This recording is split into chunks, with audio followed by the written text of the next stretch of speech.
bilang anak ni Mr. Rufino Morales, yun, nag-expose ako sa mga paggawa ng jeep. And yun din kasing bumuhay sa amin. Kaya kami nakapagtapos lahat ng mga magkakapatid. Pag pumapasok ako, nagko-commute din ako dati. So, nagtitake ako ng jeep. Kasi parang noong time, mga 2010, ganun, or below, ang means is jeep.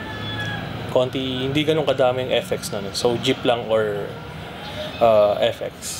Tapos wala din mga Grab na di pa uso. Yun. So, yun talaga yung means of transportation. Actually, maraming difference kasi yung sa amin, yung manufacturing ng sa amin is by hand talaga. So, from scratch, ginagawa siya, ina-assemble siya para maging jeepney talaga. So, raw materials, actually, makina lang naman yung binibili sa ini-import dito. Dati ini-import siya from Japan. And nung naging strict, bumibili na lang dito sa Surplus Japan. So, yun. Ang difference is, yes, dito is talagang from scratch. Hindi siya manufactured, hindi siya walang robots, walang ganun. So, from hand talaga siya, hand-built siya. Okay, kasi yung design ng jeep is nagbabari sa request ng customer.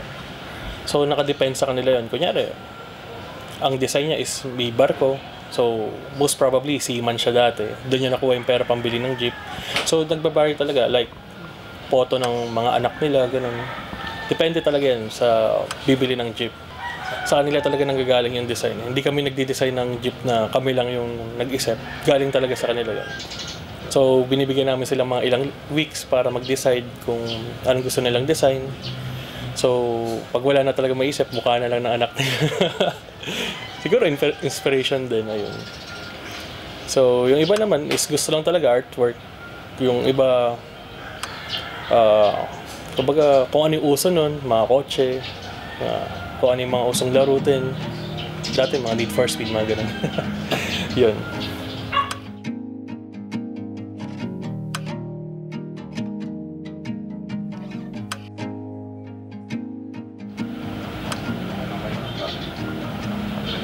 So, para may cash flow pa din, so pinarent siya sa Shopee. So ngayon, siya, Shopee Hub. Parang sorting hub. So yun na siya ngayon. Nawala na talaga siya. Dati tumigil kami mag-manufacture, so puro repairs na lang. And then parang pinagbabawalan na talaga.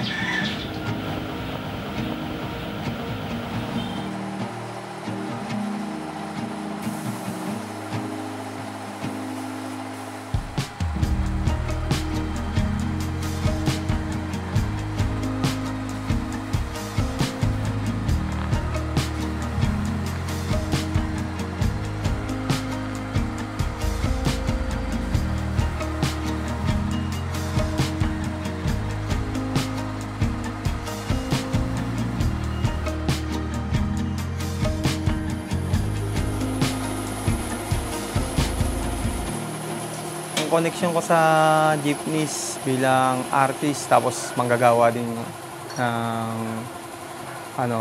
bodybuilder ganyan. Halos all around din naman. Re-repair ganyan. Dati artist talaga. Nasa Morales, kumbaga start ng yung hindi ka pa marunong ganun, helper. Hanggang sa kahit papaano medyo umuusay-usay ang konti ganyan. Nakakasabay sa mga angat na nagdi-design din.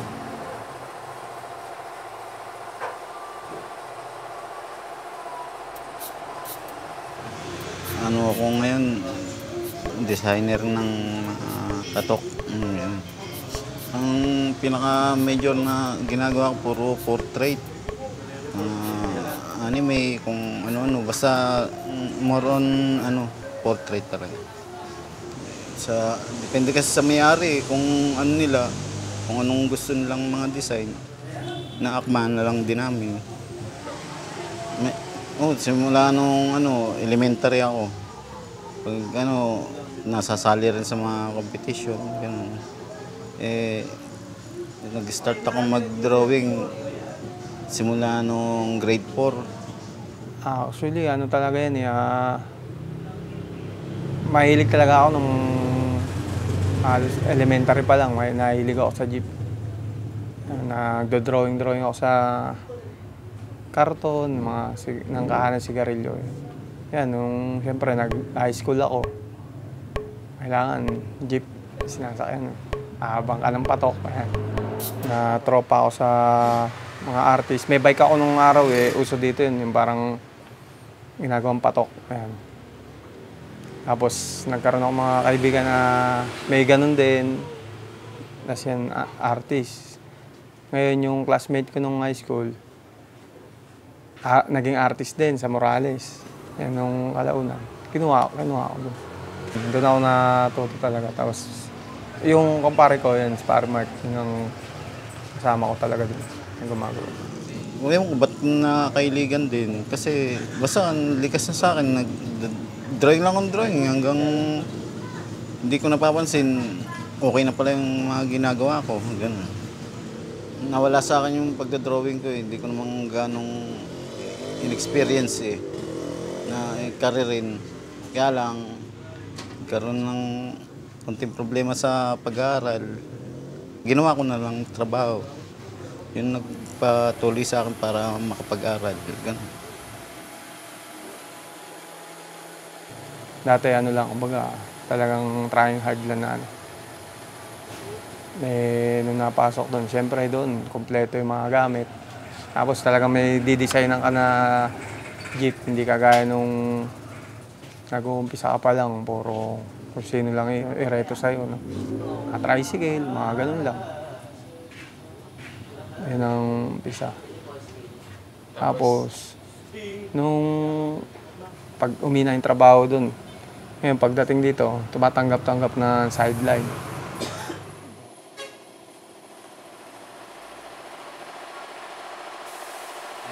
Simula nung nagkakasama kami, yun, nagkakakilala na kami.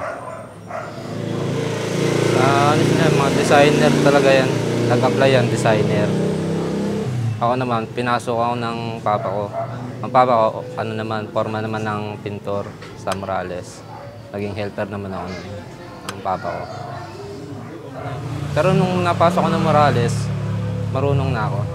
Umano na ako sa papa ko. Ako na kumukuha na ng mga pintura, masilya. Bali, inano ko na lang sa papa ko na pinaga ko na lang yung trabaho ng papa ko. Kasi medyo may edad na rin.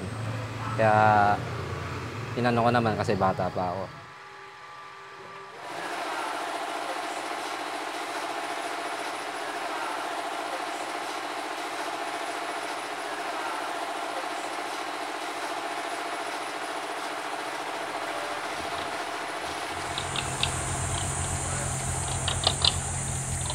Basta tropang antipolo, jeepney.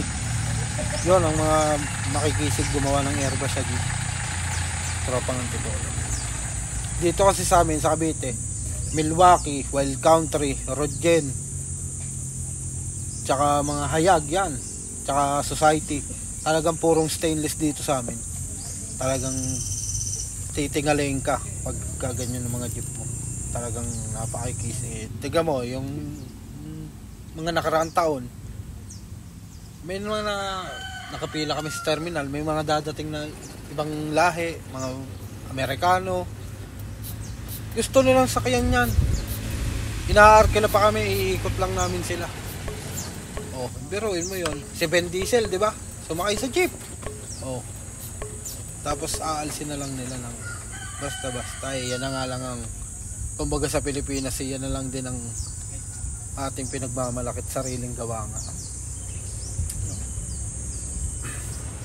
Pare-pares naman kami. Kasi puro sa jeep talaga yung namin. Siguro, makakagawa man kami ng ibang arts.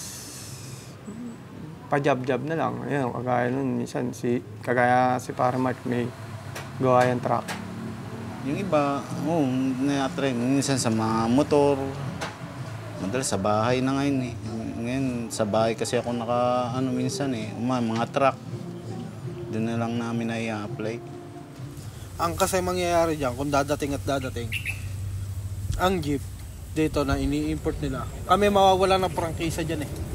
Kami mawawala ng prangkisa ng jeep, ililipat sa modern jeep.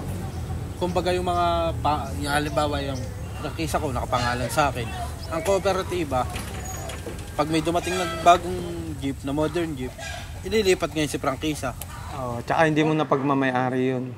Parang, halimbawa, yung prangkisa mo, inano mo na lang dun eh. Parang shiner mo na lang dun. Hindi, yung pinagkabitan ng prangkisa mo, hindi na sa'yo yun. Ano na lang yun, parang nag-share ka na lang. Hindi mo na sasabing jeep mo yun. Hindi na. Talagang, yung unit na yun, unit ng lahat yun. Ganun ang nangyayari. Hindi mo rin siya pwedeng gamitin na as your own na, pupunta tayo sa ganito. Naka-private tayo, hindi na pwede. Hindi mo na sarili yun. Okay pa rin naman, mayroon pa rin. May kuha pa rin. Kasi nga, marami pa rin talagang mahilig magpaganda. Yung iba, mga hindi pa nawawalan ng pag-asa. Napaganda pa rin nila yung mga unit nila. Kung makakapit sa patalim, kinonsolidate nila yung mga unit nila. Para hindi matanggal kaagad. Kailangan consolidate mo yung para makarehistro ka, makabiyahe pa rin. Ngayon, ganun ang sinasabak ng mga operator para makadire-diretso pa yung biyahe ng unit. Hindi pwede pa nila yung pagawa. Siyempre, yung gusto nila, hindi lang kondisyon yung sasakyan. Maganda rin sa paningin ng tao. Kumbaga, pag nawala kasi din yan, masabi na tulad ngayon, muunti na sila, nakakatay na yung mga unit.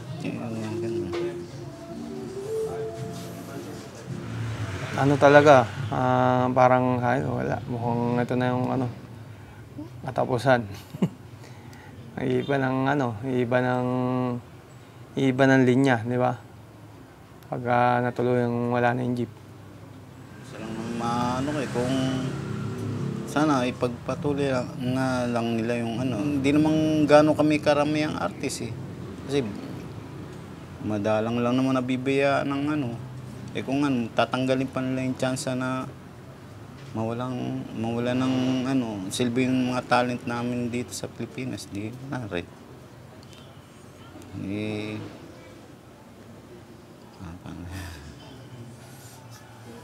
Hindi ko yun lang ang dahil pa namang sa amin, kumbaga gumagaya na gustong matuto. Kaya lang kung sa uli wala na rin sila mapag-aaralan na di wala rin mawawalan din silbi.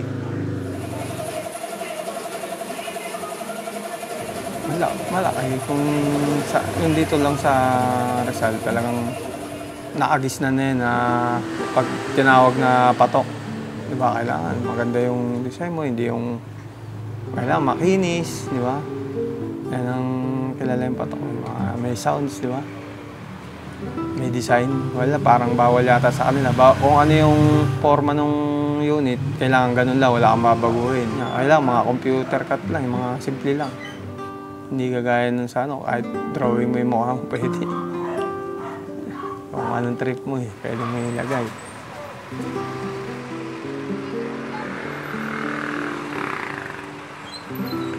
Pwede naman yung mga sariling gawa natin, taasan yan, o laparan. Pwede rin naman yung re-repairin lang. Maraming gawaan ng jeep yan na nagagawa talaga ng diba, kagaya na sa Saraw, kay Francisco, nag-assemble sila ng ng modern para makasabay sila. Kaya lang, ayaw aprobahan. Parang nangyayari kasi, pinupush nila yung mga gawa ng iba isa sa sarili nating gawa. Yung mga traditional jeepney natin, mga sariling atin, i-maintain ba? Yung hindi na porsigihin yung mga operator na kumuha ng mga Chinang unit. Tanggaligin na lang yung sariling gawa ng Pinoy. Pero mahigit hanggang ngayon nagtutuloy-tuloy pa naman. Para may chance pa. Ito, ngayon, medyo lumalakas-lakas ang Bagyo lang.